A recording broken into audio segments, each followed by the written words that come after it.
So after a brilliant start to the Six Nations with Wales beating France out in Paris, we now travel to Rome to take on the Italians. So if I was Warren Gatland, who would I pick to start that match? This is my starting 15 to face Italy at the Stadio Olimpico. So make sure to subscribe, leave a like on the video, is much appreciated, and comment down below who would be in your team. Starting out fullback for me, it's Liam Williams. He's the obvious person to start, and it doesn't seem likely that Lee Halfpenny will be fit for this match. Liam Williams was the spark in the performance on Saturday. He pretty much scored a try but then was disallowed, but he showed intent going forward, and I think he's developed defensively. So for me, Liam Williams is starting at fullback. The first of two wingers for me then is George North, the hero of the hour in Paris. Getting 2 tries on the day, one very fortunate but one a great read with the intercept. He seems to be back in form after being a bit out of it over the last few years, but he's back to his best now, and he's going to be key to us if we want to beat Italy out in Rome. Then in the centre, the first of the centres is Jonathan Davies. Jonathan Davies, in my opinion, is one of the best attacking centres in the world. After being out for so long with injury, when he came back for the Scarlets, was in incredible form and has taken that into his Wales performances. And against Italy, he seems to really enjoy playing against the Italians, having scored a try in the last 3 matches he's faced the Azzurri. Now, the first controversial decision of my team is here. Number 12 jersey, I'm giving it to Owen Watkins. Now, controversial decision, yes, I would say, because he's hardly played that much for Wales. But for the Ospreys, I think he's a quality addition. So the person who's missing out is Hadleigh Parkes of the Scarlets. I just don't think he's offered that much for Wales over the past autumn campaign, and against France I didn't think he did much except for putting that kick through which George North got onto the end of after Huget obviously messed up. So Owen Watkins is a very physical player. He's also much more attack minded in my opinion than Hadleigh Parkes, so I'd like to see him have a go. I think against Italy we can afford to do that. Against England, we'll see how he does, but in my opinion, he deserves a chance, and especially against Italy, it's an opportunity to give him that game. So Owen Watkins, the first possible controversial decision of who I'm putting into my side.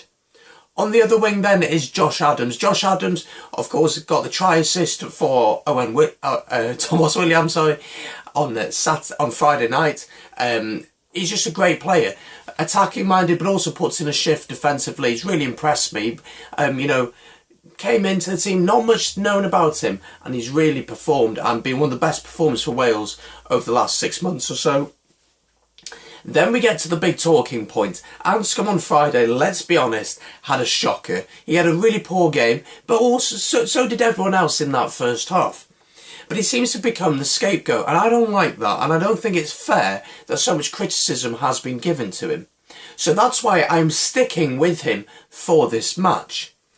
I think he's the best attacking-minded 10 that we've got. The weather on Saturday should be better for that game. And I think that Gatland has set in stone that he is going to be his number 10 for the World Cup. So I would be very happy to see him be given the number 10 shirt on Saturday and perform against the Italians. I think for his confidence, it's super important that he plays, and I do think Gatland will go with him. But if I was Gatland, I would certainly go with him. Let me know in the comments down below, would you pick Anscombe at 10 or would you have Biggar? Let's not go over it too much though, because Biggar did have an impact when he came on, but I think Anscombe deserves another shot. So Anscombe for me. Also, a big talking point this weekend was Gareth Davies or Tomos Williams. And Tomos Williams got the chance against France. Didn't play particularly well or poor, got his try of course, and I think he deserves a chance again.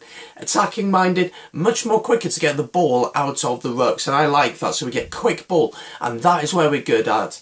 And against Italy, quick ball means you're going to win. Scotland they had quick ball, we'll have quick ball, and I'd expect us to have quick ball. So Tomos Williams and Anscombe are my half-back pairings.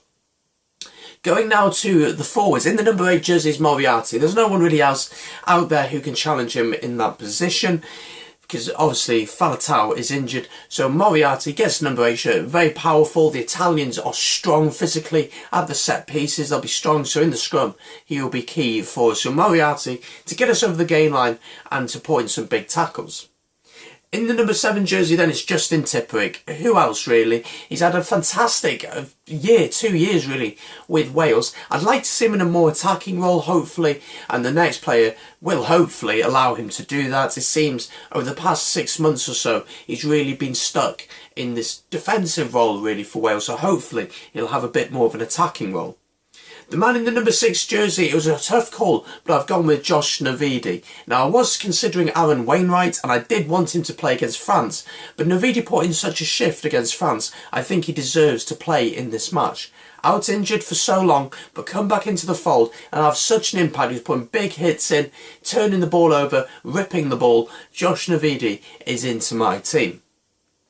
In the number 5 jersey, one change for me, Corey Hill comes in instead of Adam Beard. I think Adam Beard struggled quite a bit against France, didn't have much of an impact except for when he managed to stop that driving maul. And when Corey Hill came on, he had a massive impact on the match, and I really like the look of him. And I think that I personally prefer him to Adam Beard, and I think he would play at the World Cup for me. So Corey Hill in for Adam Beard. Then obviously we have our captain, we have Alun Wyn Jones, who comes in to captain the side against the Italians. His leadership, just his quality, you know with him, if he has a bad game, it's an 8 out of 10. If he has a good game, it's a 9.5 out of 10, or a 10 out of 10 performance. He's such a passionate man for the country, and he just puts in a performance every single time, and his leadership and his experience will be important against the Italians. Then the front row is a 3 Scarlets front row. Samson Lee, first of all, came on and steadied things up, I felt, in the pack. And also just tackling and at the breakdown, I felt he had a big impact. And against such a quality side of scrummaging as Italy, he's going to be really, really important.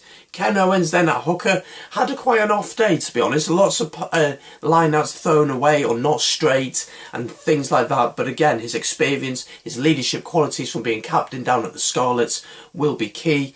And then in the number 1 jersey is Rob Evans for me, who I feel had a decent game on Friday, and I think he's just a given to be in the team. So that's my team. I'll go through it really quickly for you. Fullback Liam Williams. On the wings is George North and Josh Adams. In the centre, Jonathan Davis and Owen Watkins. Number 10 then is Anscombe with Thomas Williams as his halfback pairing. Moriarty, Tipuric, Navidi and Corey Hill. And then Alun Wyn, and then Samson Lee, Ken Owens and Rob Evans. So how do I see the game going? Well, I do think we will win. I think we'll win pretty comfortably, and I do expect us to get a bonus point. I think that if we can go out and stick to our game plan, and by about 60 minutes we know Italy will begin to fall away and that we will be able to put them away. So a bonus point win for us. I have made a brand new podcast with Stargiller G-Star, who's a Scottish rugby fan. There'll be a link to that in the description down below, so do go listen to it. It's a review of the weekend's performances in the Six Nations. Well worth a listen if you're craving some rugby action. Thank you very much for watching. Take it easy. Subscribe to the channel for more. Peace.